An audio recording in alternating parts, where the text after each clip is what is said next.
धनतेरस पर तेल वितरण कंपनियों यानी ओएमसी ने पेट्रोल और डीजल पंप डीलरों को बड़ी सौगात दी है।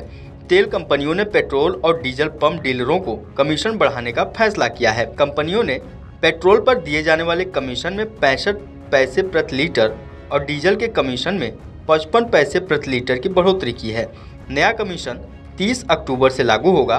तेल कंपनियों ने कहा कि डीलरों का कमीशन बढ़ने के बाद भी डीजल पेट्रोल के दाम नहीं बढ़ेंगे। वहीं इंडियन ऑयल ने अंतर्राज्यीय माल ढुलाई भाड़े को सुगम बनाया है। इससे राज्यों के भीतर विभिन्न बाजारों में पेट्रोल डीजल के खुदरा बिक्री मूल्य में कमी आएगी। इंडियन ऑयल की ओर से सोशल मीडिया प्लेटफॉर्म एक्स पर पोस्ट किया गया कि लंबे समय से चल रहे मुकदमे के बाद डीलर मार्जिन में संशोधन 30 अक्टूबर 2024 से प्रभावी करने की घोषणा करते हुए खुशी हो रही है।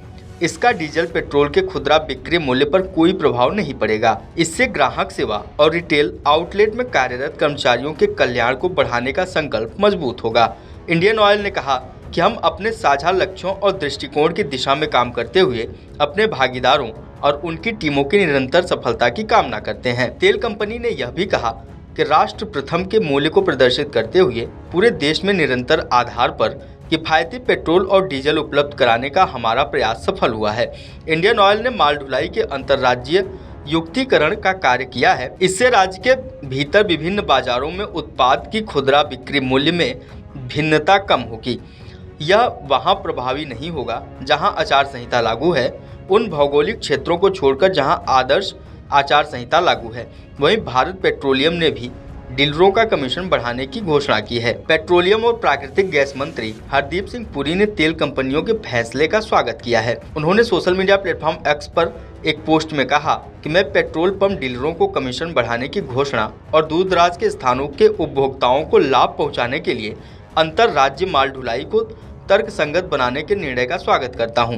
इससे देश के कई हिस्सों में पेट्रोल और डीजल की कीमतों में कमी आएगी। उन्होंने लिखा, यह पीएम नरेंद्र मोदी के उस दृष्टिकोण को दर्शाता है जिसका उद्देश्य दूरदराज के क्षेत्रों में नागरिक सुविधाओं को देश के बाकी हिस्सों के बराबर लाना है। उन्होंने कहा कि फैसले के बाद उदाहरण के तौर पर ओडिशा के मलकानगिरी के कुनानपल्ली और कालीमेला में पेट्रोल की कीमत 4.69 और 4.55 रुपए और डीजल की कीमत में 4.55 और 4.32 रुपए कम हो जाएगी। जबकि छत्तीसगढ़ के सुकमा में पेट्रोल की कीमत 2.09 रुपए और डीजल की कीमत 2.2 रुपए की कमी आएगी। उन्होंने लिखा कि डीलर कमीशन में वृद्धि से लगभग 7 करोड़ नागरिकों को बेहतर सेवाएं मिलेंगी। पिछले 7 वर्षों से लंबित कमीशन की मांग के पूरा होने से पेट्रोल पंप डीलर्स और देश भर में 83,000 से अधिक पेट्रोल पंपों पर काम करने वाले लगभग 10 लाख कर्मचारियों के जीवन में खुशहाली आएगी। इन ऐतिहासिक निर्णयों का मार्ग मोदी सरकार और सभी पेट्रोल डीलर्स एसोसिएशनों द्वारा लिए गए सकारात्मक निर्णयों से प्रशस्त हुआ। मौजूदा समय में डीलरों को पेट्रोल पर कमीशन के रूप में 1868.14 रुपये प्रति किलोमीटर और डीजल पर 1389.35 रुपये प्रति किलोमीटर मिलता है। कुल मिलाकर देखा जाए तो पेट्रोल पर डीलर को 1.86 रुपये प्रति लीटर और डीजल पर 1.38 रुपये प्रति लीटर कमीशन मिलता है। इसके अलावा बिल पर कुछ मामूली फीसदी अतिरिक्त कमीशन होता है। अब पेट्रोल पर यह 0.65 रुपये प्रति लीटर और डीजल पर 0.44 रुपये प्रति लीटर बढ़ जाएगा। All India petroleum dealers association के अध्यक्ष अजय बंसला ने कहा कि इस फैसले से पिछले 8 वर्षों में पेट्रोल पंप चलाने की लागत में वृद्धि के एक हिस्से को पूरा करने में मदद मिलेगी।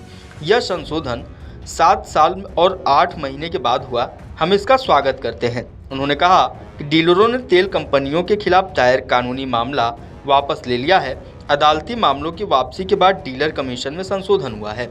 वीडियो डेस्क अमर उजाला.com।